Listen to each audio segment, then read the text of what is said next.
Rathbones Look Forward series with Andrea Catherwood. I'm Andrea Catherwood and welcome to the latest episode of the Rathbones Look Forward series. I'm talking to some of the great thinkers, journalists and writers of our time, focusing on the future of our changing world. In this episode, we focus on the future of technology with award-winning computer scientist and social entrepreneur Professor Sue Black.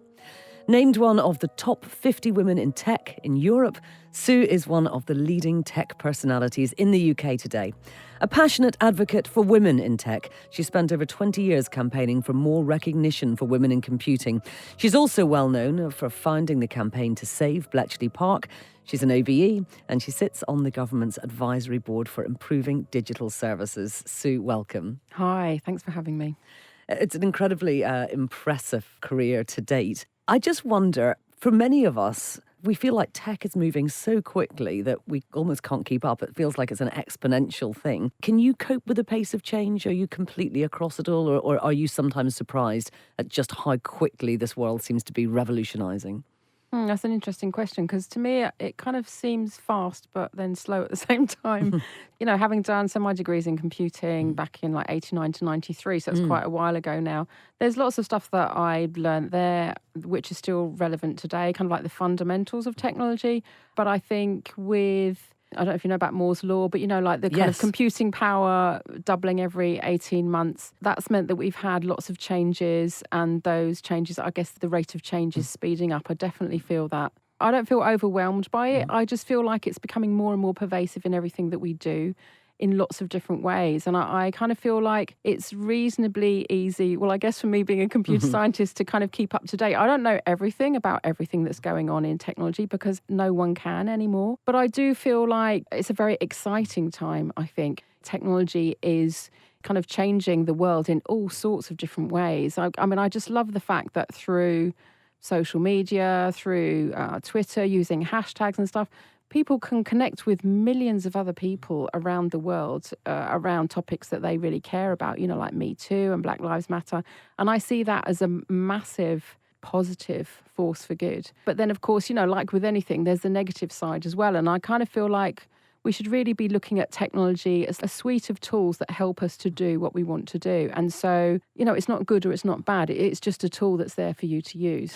I wonder how much it's changed in terms of it being much more user-friendly. I wonder when you were first learning computer science, there was almost that, you know, you had to be a techie to understand anything that was tech. And it was sort of kept away from the rest of us. You know, it was complicated almost for a reason. And now, of course, everything that we do that features tech, from our phone to computers at home and everything, has to be made so easy. So we don't have to have a degree to be able to access it. And I wonder, from a tech person's point of view, is that one of the keys now, is to make everything incredibly accessible? Yeah, absolutely. And I find that really exciting. You know, so like you said, when I started my degree, I'd loved maths at school, and I guess that was my best subject. And that's kind of how I got into doing computing at uni, really. I can just remember sitting in tutorials, trying to write code, getting it all wrong, and, you know, getting loads and loads of error messages and thinking, I'm never going to be able to do this. But then finally coming out with a degree at the end of 4 years. Even as a developer, as a programmer, so those technical people, I think it's a lot easier. So it's not just for the general public that it's got easier in that way. It's got easier for all of us. There's just so many things that you can do in so many different ways. And of course, making those easy to use for everybody means that it's accessible to everybody. And for me, that's great. You mentioned your degree, and I just wanted to talk a little bit about your background, because for the future of technology, many of us assume that unless you've got A stars in physics and maths at A level, you don't stand a chance of being a part of this future. Your background was very different. You got some O-levels, and then that was the end of yours. Perfectly reasonable number of O-levels, but not what you would expect a professor to have. And but it wasn't the end of your education, but there was a hiatus. Can you just tell us about that? Yeah, well, so I left school at 16. I'd left home and I'd wanted to stay on and do my A-levels, but it just wasn't working with my family situation. So I left school at 16, started working, and then actually got married when I was 20, had 3 kids by 23 because I had my daughter, and then I had twins 2 years later. Unfortunately, then my marriage broke down and I ended up going back into education 10 years later, so when I was 26, as a single parent living on a council estate in Brixton, thinking, I really thought this is the only way that I can think of to provide for my kids, really. And that's how I went back into education. So many people listening to this will think that to have got from a position where you were 23 with 3 small kids, and I mean, I know that when you left home, you went to a women's refuge. Yeah. To get from that to a situation where you're a professor of computer science sounds almost impossible. How do you achieve that? Honestly, I can't really believe it myself, to tell the truth. I think kind of just by going for what you want over and over again. And, I've learned that lesson. I've almost taught myself that lesson throughout my career. So back then, I just wanted to earn enough money to look after my 3 children was really my main focus. But, I had wanted to stay on at school, so I was interested in education. I've always been someone that read loads and loads and loads. I went along to the local college and did a maths course at night school there, then did a degree in computing, stayed on, did a PhD, which makes it all sound very easy. But of course, there were challenges with being a single parent with 3 kids doing all of that. I have absolutely no doubt. Then became an academic, applied for a lectureship when I was doing my PhD, applied for promotion anytime I could. And basically, I've just kept going towards the things that I wanted to do. So I always, for a very long time, wanted to be a professor of computer science. And I'm not a spring chicken now, but finally I got there. Do you think that your background and the fact that you came to this position, in the kind of hallowed halls of academia through a very different route, has actually influenced the way that you relate both to tech and to the education system? Yeah, absolutely. I have a very non-traditional background, absolutely. Yeah, I think it's really helped me to see things differently. I think, like living in poverty for 3 years with my kids, of course that's going to affect the way you see things, and bringing up kids on your own even, Because lots of those circumstances were difficult earlier on in my life, I think it's gradually built confidence in me when I've overcome massive challenges in my life that basically I can do whatever I want to. And of course, it all takes time. But the more you challenge yourself, the more you put yourself out there and do things that you're not actually sure you really can do, the easier it gets for next time. So I've just pushed the boundaries of what I want to do more and more and more. And it's just kind of worked, gradually. It's a process of, that's kind of 30 years ago. So it's not happened overnight. But I feel like as I've been successful, I've gone on to other successes. You mentioned living in poverty, and I wonder if you are concerned that we're in a situation where there is a divide between people who have got access to all this amazing technology and those of us who haven't. And is there a danger that we actually create a more unequal society as technology advances? Or do you think that tech can actually help us unite and make this more of a level playing field? Both those things at the same time. I think I've set up a social enterprise now, Tech Mums, which really focuses on reaching women, reaching mums who are living in kind of areas of disadvantage and helping them to see what opportunities are out there. Because I think a lot of the time, if you're not kind of connected in, you really don't know what's going on in the world. And if you don't know what's going on, it's very hard for you to make the right decisions for yourself, for your family, to realise what opportunities are out there for you to change your circumstances.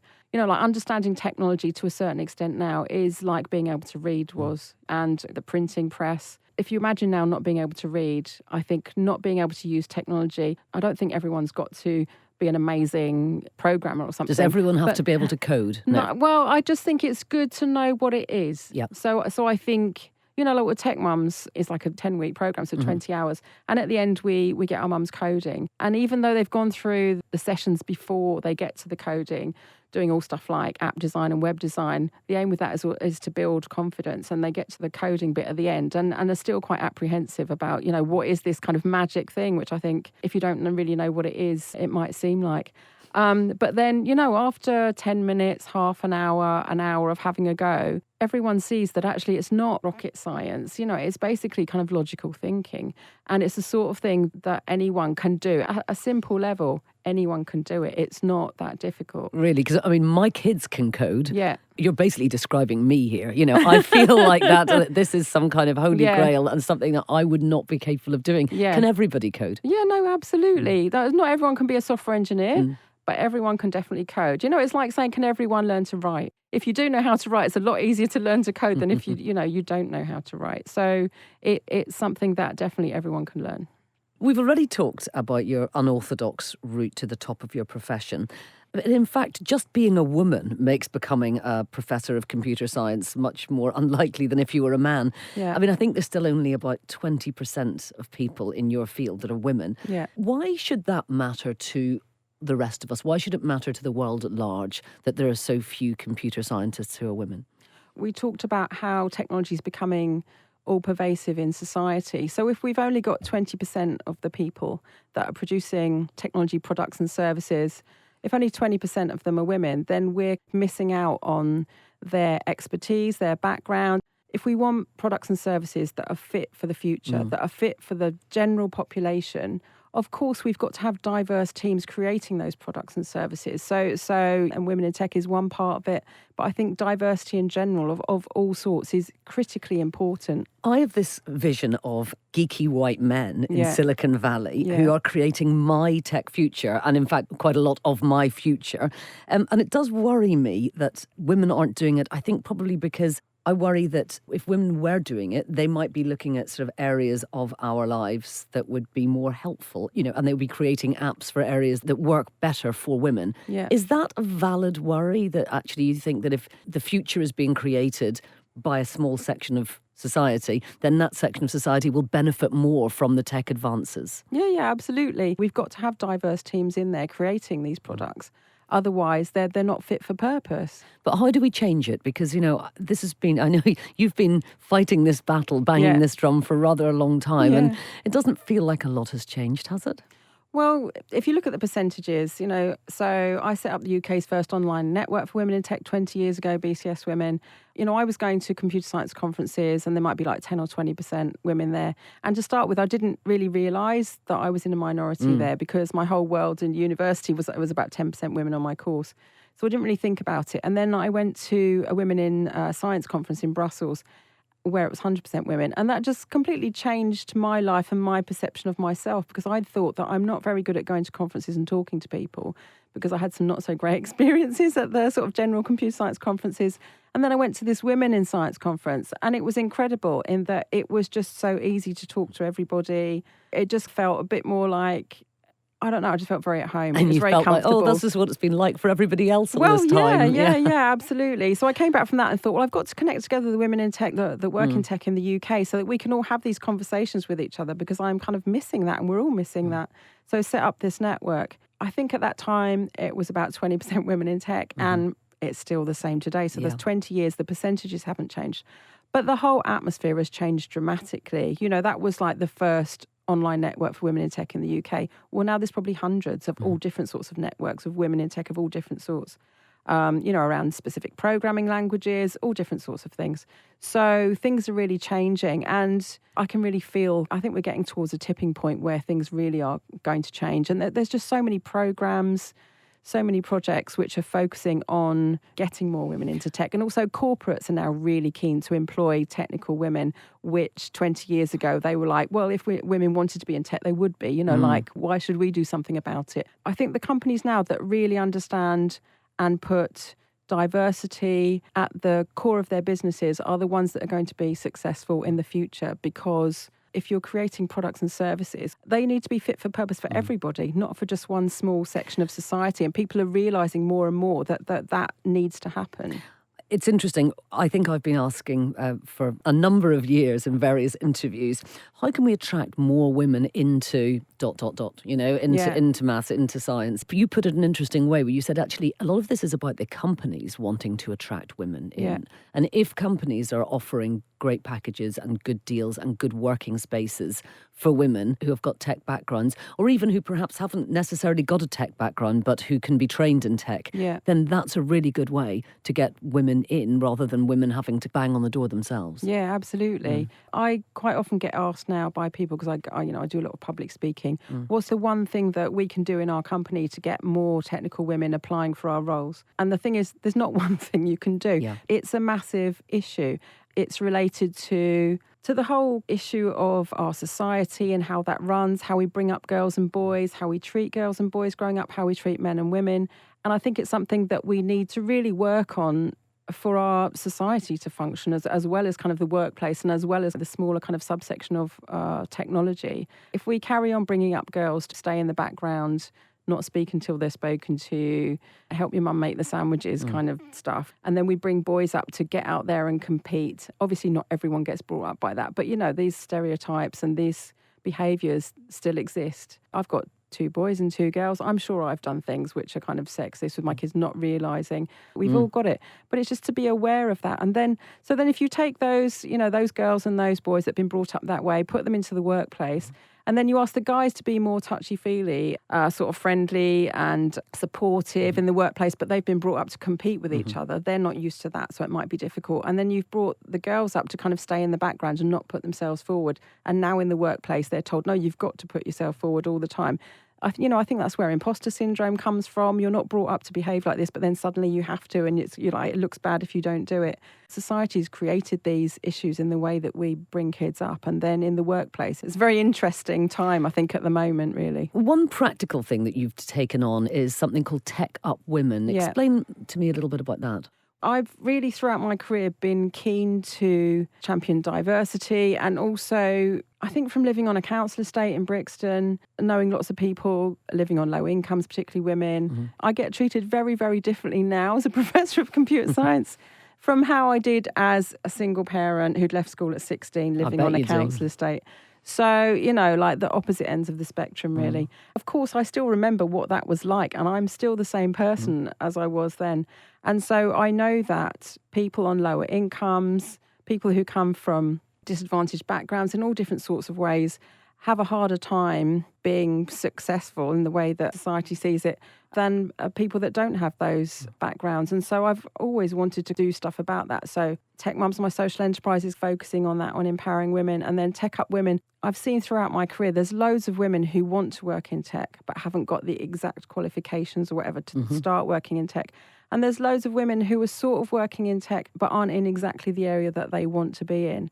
And I thought, well, why don't I try and put together a program which will take women with degrees in whatever subject into a tech career? Got funding from the Institute of Coding, and we put together a 6-month program funding women in the North and the Midlands, particularly from underrepresented backgrounds. So we've got more than 50% women of colour, which I'm delighted with, a high percentage of women with disabilities, and LGBT women. I'm just delighted that we've been given this opportunity to make that happen. We've got 4 residential weekends as part of the 6-month programme, and we just had our first residential last month in Durham. And it was just incredible to see 100 women almost blossom right in front of our eyes. Honestly, it was just so incredible, with lots of crying and lots of hugging. And, I just know those 100 women, they're going to be amazing employees, or they're going to start up their own businesses, and they're going to be amazing women in tech. You can just see it right from the very beginning. What we need is a lot more opportunities for women to train into tech careers, because lots of companies are asking for women who work in tech, who are technical, to apply, but they might not have exactly the skills that the company wants. Not many companies seem to be coming up with some kind of program to take women who've got the potential and then train them into those jobs. And so this is, for me, a kind of experiment in showcasing, I guess, that can happen. And there are lots of jobs in tech for the future, aren't there? I mean, areas like cybersecurity is just one small example. For women in particular, but for everybody looking at a career in the future, tech's going to be a crucial part of it. Yeah, no, absolutely. I really think it's like reading and writing now. I think it can be hard for some people because we didn't learn tech at school. I mean, kids are learning stuff now, but still it's not really fit for purpose what they're learning at school. I've got a 15-year-old daughter. What she's learning to do with technology at school is not great. That's not the school's fault. I think our whole education system needs upgrading and updating. It's very much out of date, I think. Even understanding basic web searches, understanding stuff like what is a phishing email. We need to know these things. And these things change a bit over time. So, we need to help everybody to understand what's going on out there, access the opportunities that are out there in technology. And I mean, I really wish the government would put together a program. They could even use our Tech Mums program, which has worked very well. It's kind of like, holding someone's hand and take them into the world of technology, showing them what the opportunities are. And then, we see the mums that come on our programme flying, basically, just doing so well after they've been on the programme. If you don't know those basic skills, I think it's very difficult to feel confident in technology and kind of just get out there and do things. I'm sure there are an awful lot of people who would benefit and who would love to have the opportunity I think everybody. to do just that. Yeah. Exactly. I'd like to talk to you a little bit about social media. You were a very early adopter of social media. I think you were on Twitter about a year 2007, after a year after it was launched. Yeah. A lot of people are concerned these days about the kind of pressure that it puts on all of us to live our perfect life. Yeah. Tell me why you think that social media is a good thing. I love social media, I have to say. It can just connect you to so many people around the world that care about the same things that you do. So from running the Bletchley Park campaign, I signed up for Twitter in 2007, but actually I thought, what is this rubbish? And I didn't use it again until 2008. So I was running a campaign to try and save Bletchley Park. Just by typing Bletchley Park into the search box in Twitter, I could connect with everyone in the world that was tweeting about Bletchley Park and have a conversation with them, because I could start tweeting them and start a conversation. I could do the same thing by putting code breakers, for example, into the search box and then find everyone that was talking about code breaking and have a conversation with them. So for me, that was an amazing way to build a community of people globally who cared about Bletchley Park. Before Twitter existed, that was impossible. So I think from those early days, that's like 2008, which is it's quite a long time ago now. It's just kind of grown from there, really. And I've just, there's loads of people that I met through Twitter that got involved with Bletchley Park campaign, or I've just met for various other reasons because we connected around something that I've then met up with in real life. People used to say, I don't want to know what you had for breakfast kind of thing was what people used to say about Twitter. But I just find it an amazing way to find people that care about the same things that you do. Let me take you back a little bit to talk about the campaign to save Bletchley Park. How did that come about? Why did you get involved? Back in 2003, I didn't really know what Bletchley Park was. I kind of knew the code breakers worked there and that's about it. So I went up to a meeting there, and after the meeting, I went for a walk around to just see what the site was, and ended up bumping into the guys that were rebuilding Alan Turing's bomb machine, which kind of industrialised the code breaking process. All the machines were destroyed at the end of World War II. Everyone had signed the Official Secrets Act, so everything that was done at Bletchley Park had been kept secret. So I started chatting to these guys because what they were doing looked amazing, rebuilding this massive machine, and I didn't know what it was. As part of the conversation, they said, what are you doing here? And I was there representing BCS Women, so the online network that I set up in 98. They said, oh, did you know that more than half the people that worked here were women? And I was like, no, because I don't know. I just thought old blokes worked at Bletchley Park. I didn't really know anything much about it. I said, how many people worked here? And they said more than 10,000. So I was completely blown away because I kind of thought it was probably 50 old blokes worked at Bletchley Park and that was it. I think lots of other people thought the same thing. So I went away that time thinking we've got to raise the profile of Bletchley Park and the women that worked here. Because that was 5,000 women. Yeah, well, and in fact, it was nearly 8,000 women that worked there. And young women mainly, sort of 18 to 23, most of them. So I just thought, this is an amazing story. We need to get it out there. So that time, got some funding to run an oral history project of the women that worked there, interviewed some of the women. And then at the launch of that in 2008, I gave a speech about why I thought it was important. But then the director of Bletchley Park came and he gave a speech and he said that they were teetering on a financial knife edge. They didn't get some funding in soon. They'd have to close. And I just thought, well, that's not right. What can we do about that? And then a few months later, I was invited up to a reception at Bletchley Park and did a proper tour with one of the veterans that worked there during the war. And he told us about all the major code-breaking achievements. And he told us that the work that was done there had shortened World War II by 2 years and 11 million people a year were dying. And I just thought, so this place saved 22 million lives, but it might have to close. That's ridiculous. So basically that's why I started a campaign to save it. So by that time in 2008, I was head of a computer science department at the University of Westminster. I went away with a colleague. We wrote a letter to the Times. We were trying to get heads and professors of computing in the UK to sign a petition, which was on the 10 Downing Street website that someone had set up saying we need to save Bletchley Park. Asked them to sign that, and lots of them did really quickly. Then I thought we need to get more publicity for this, so contacted all the journalists that I knew, which at that time wasn't very many.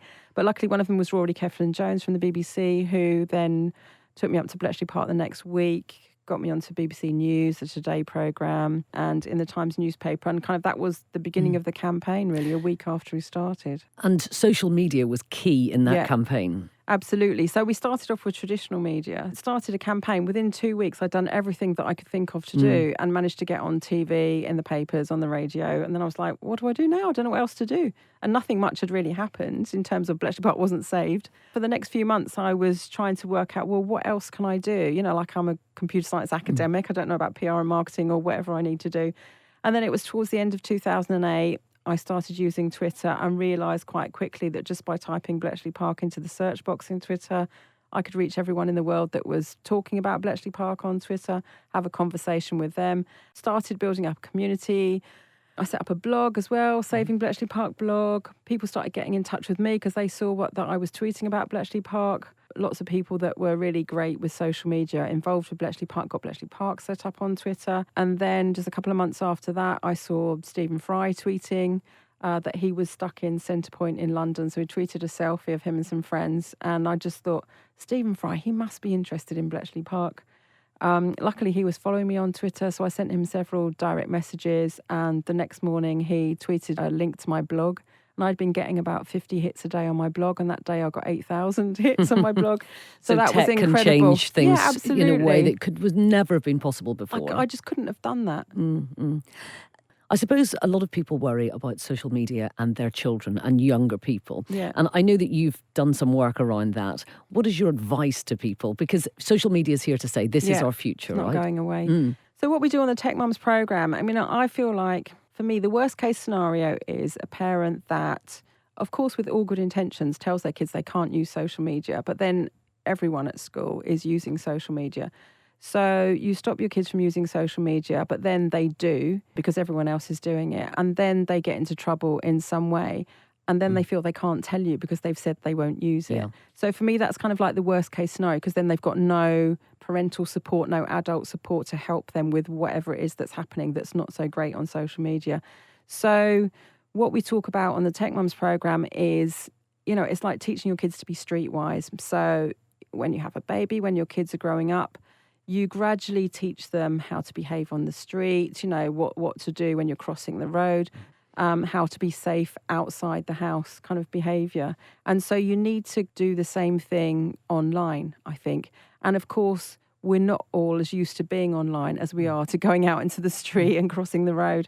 So, but there are websites like NSPCC has lots of information about, you know, how to keep your kids safe online, and I think there's lots of information out there.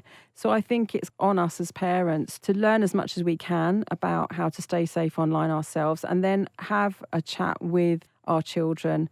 For me, I make it a regular conversation, probably every day. I talk to my daughter who's 15, about, you know, what is she doing on Instagram? What has she seen today?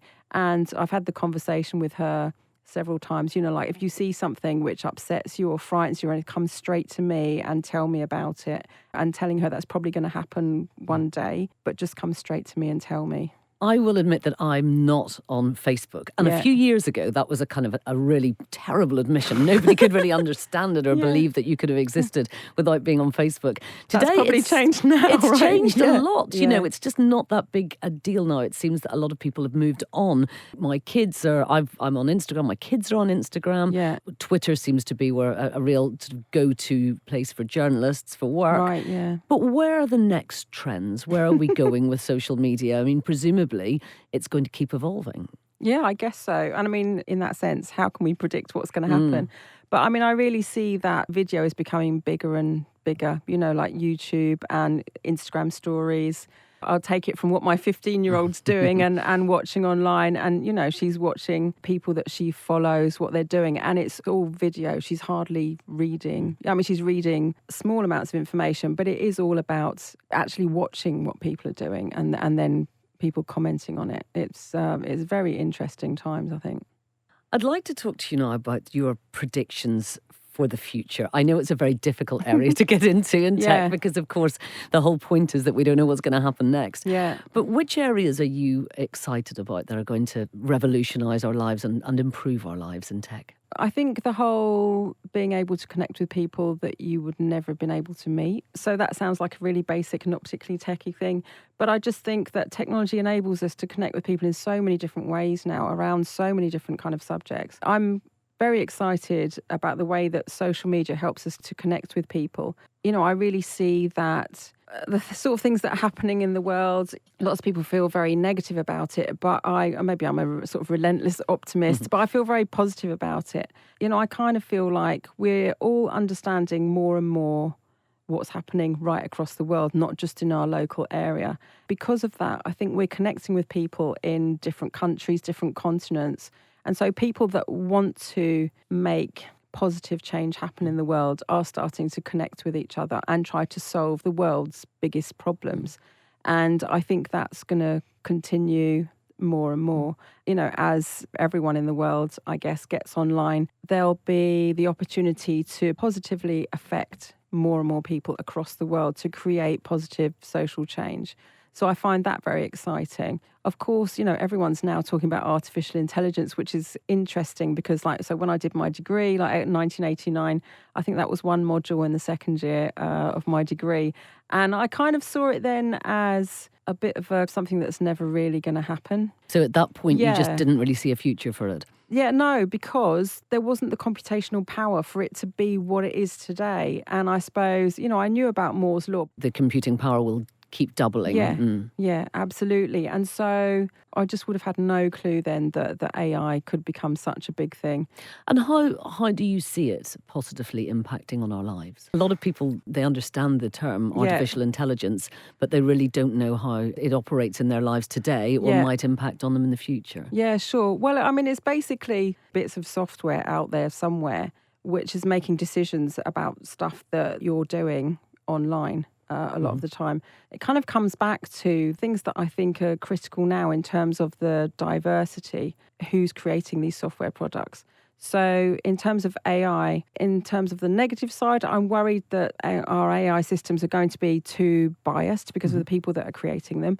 Whereas there's a massive opportunity with diverse teams to be able to create AI which is fit for purpose for everybody. For a lot of people who don't really understand exactly what AI is doing at the moment in their lives, can you just give me a practical example of how AI might be being used by us even when we don't realise it? Sure. At the back of lots of websites, I guess, that we're interacting with. So, behind what's happening on Facebook, behind what's happening on when you're buying stuff on Amazon, the decisions that are being made that you don't know about take your behaviour and so that's the bit that says as you liked this product, that you might also like this one. Absolutely. Or also recommended for you. Yeah. So there's some artificial intelligence going on that comes up with what they think you want next. Decision making behind the scenes that you don't really see.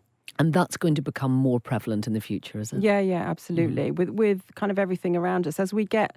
Because technology is becoming all pervasive. So we're going to have medical systems which are using artificial intelligence behind them to make decisions. We're going to have systems that are giving out, for example, benefits to people, which are going to be using artificial intelligence algorithms behind it, making decisions. So just everything around us is going to have that kind of decision making behind it.